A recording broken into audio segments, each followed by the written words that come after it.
Hi everyone, it's Mrs. Klein coming to you with today's read aloud, and I thought it would be a good idea if you could read along silently as I read aloud, or you can read along aloud as I read aloud since we can't hear each other.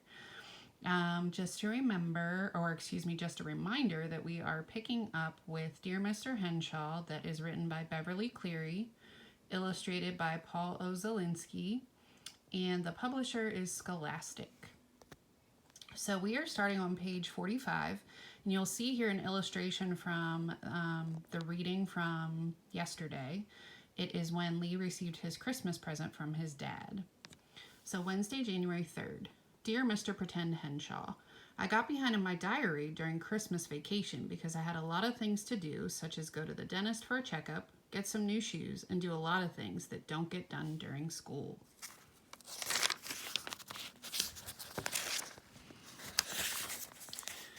Today I wrote a fictitious name, or sued as they sometimes say, on my lunch bag. I printed Joe Kelly on it because this was the name of the boy in Ways to Amuse a Dog, so I knew it was fictitious. I guess I fooled the thief because nobody stole the water chestnuts and chicken livers wrapped in bacon that Katie broiled just for me. They are good even when they are cold.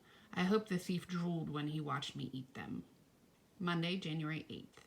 Dear Mr. Pretend Henshaw, Dad phoned me from Hermistown, Oregon. I just looked in my book of road maps and saw where it is, up there by the Columbia River. He said he was waiting for a load of potatoes. I could hear a jukebox and a bunch of men talking. I asked about Bandit, and he said Bandit was fine. A great listener on a long haul, even though he doesn't have much to say.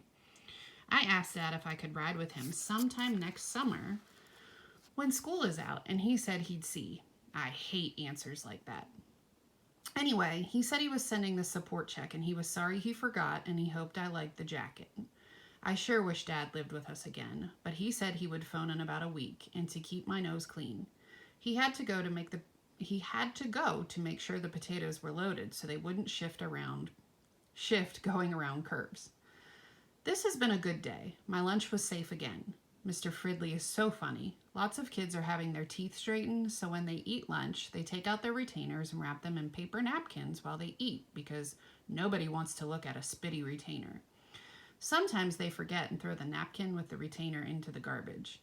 Then they have to hunt through the cans of gooey garbage until they find their retainers because retainers cost a lot of money, and parents get mad if they get lost. Mr. Fridley always stands by the garbage cans to make sure kids who buy school lunches put their forks and spoons on a tray and not in the garbage.